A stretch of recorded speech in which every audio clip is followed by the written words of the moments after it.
There's a guy in Ohio running a laundromat that does about $480,000 a year. He barely shows up, and he'll be a millionaire long before the guy with the blue check mark selling you a course on passive income ever pays off the lease on his rented Lamborghini. That's the whole game right there. The businesses that actually make people rich are so boring you scroll right past them, and the business that actually looks exciting on Instagram are the ones quietly bleeding people dry while they smile for the camera. So I'm gonna give you 6 boring businesses that quietly mint millionaires, then 4 that look like a dream and end in a fire sale. And if you stick it to the end, I'll show you how the wealthy buy the good ones without using a dime of their own money. Quick thing before we get into it. Subscribe if you're done being lied to about money and you actually want the playbook the wealthy run instead of the broke advice everyone keeps repeating. I'm Joshua. They call me Mr. OPM. My firm's guided over 200 businesses and $323 million in capital, and I teach operators how to use other people's money to scale their life and not just their balance sheet. So let's go. Number 1, laundromats. I know you want me to say something sexier, but a laundromat collects cash whether the economy's booming or burning. People wash clothes in a recession the same as they do in a boom. And once the machines are in and the system's set, you can run things semi-absentee while it prints. Boring is the feature, not the bug, because boring means predictable, and predictable is what banks will fund all day long. Number 2, self-storage. This one's beautiful because your employees are a row of metal doors and a gate code. People pay you every single month to hold the stuff they're too emotional to throw away. The overhead is almost nothing once it's built, and the margins make most exciting businesses look like a part-time job with extra steps. Storage doesn't call in sick, and it doesn't quit on Friday. Number 3, car washes. Specifically, the express funnel model with monthly memberships. You're not selling car wash, you're selling the subscription that hits somebody's card every month, whether they show up or not, which is the same model that tech bros worship, except this one's attached to a real asset that throws off real cash flow instead of burning investors' money for 9 years hoping to get acquired. Number 4, commercial cleaning and janitorial. Nobody's posted a janitorial contract on Instagram, and that's exactly why it works. It's reoccurring, it's contracted. The building always needs cleaning. You can run the whole operation off of other people's labor while you work on the business instead of in it. The unsexy recurring revenue businesses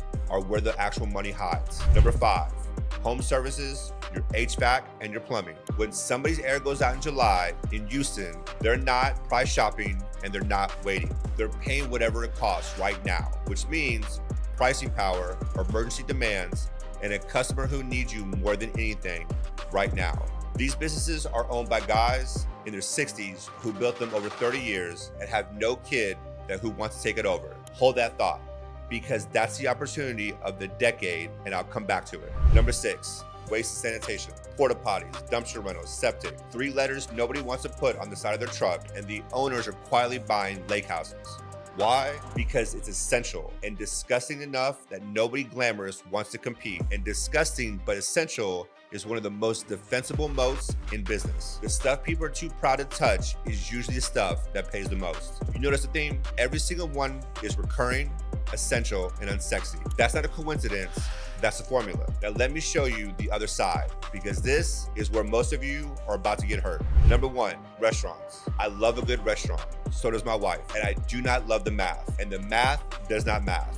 Brutal margins, thefts you can't see, foods that spoil, staff that walks, and a failure rate that should be illegal to hide from a first-time buyer. People don't open restaurants because the numbers work. They open them because of an ego fantasy about everybody loving their food. And ego is the most expensive thing you can put on your P&L. Number 2, boutique retails, the little clothing shop. You're carrying inventory that's worth less every single day it sits on the rack. You're paying premium rent for foot traffic that's been walking into their phone since 2015, and you're competing on a price with a website that never sleeps and never pays for parking. That's not a business, that's a slow motion garage sale with a lease attached. Number 3, the trending fad franchise you bought at the top. Frozen yogurt, the juice bar, the cryotherapy. Whatever's hot the year you sign. You paid peak price for peak hype, and by the time your build out's done, the trend's already cooling and the next location's opening across the street. Buying a fad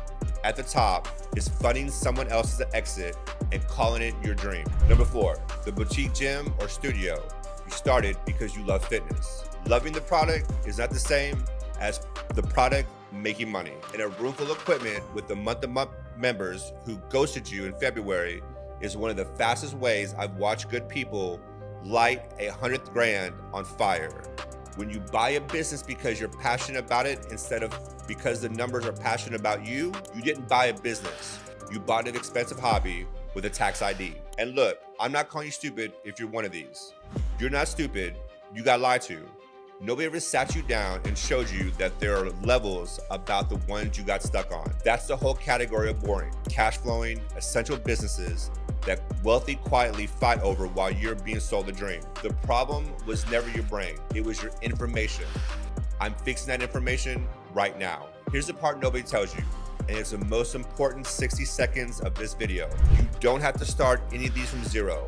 The rich don't start from scratch and grind for 10 years hoping it works. They buy what already works, and they buy it with other people's money. The HVAC guy in his 60s with no kid to take over, he'll often finance the sale himself because he cares more about a clean exit and a tax-smart payout than getting every dollar on day one, which means you can structure a deal where the business pays for itself and it's purchased out of its own cash flow while your money stays liquid in your pocket. Seller finances first, an SVA 7A loan that goes up to 90% second, private capital only as a last resort so you can protect your equity. That's the holy grail of leverage. When the thing you're buying pays for itself and you never have to drain your own savings to own it. You don't have an income problem, you have a leverage problem. And the fix isn't working harder inside a job you accidentally bought. It's getting strategic about what you own and whose money you're gonna use. So the only real question is, which side of this video are you gonna live on? The boring millionaire who owns the laundromat and the storage and the cash flow, or the exciting broke guy with the restaurant, the boutique, and the red and Lambo in the driveway he can't actually afford? If you want me to break down exactly how to structure your first acquisition using other people's money, comment OPM down below and I'll point you to the breakdown. Subscribe so the next one hits your feed, and I'll see you in the next video.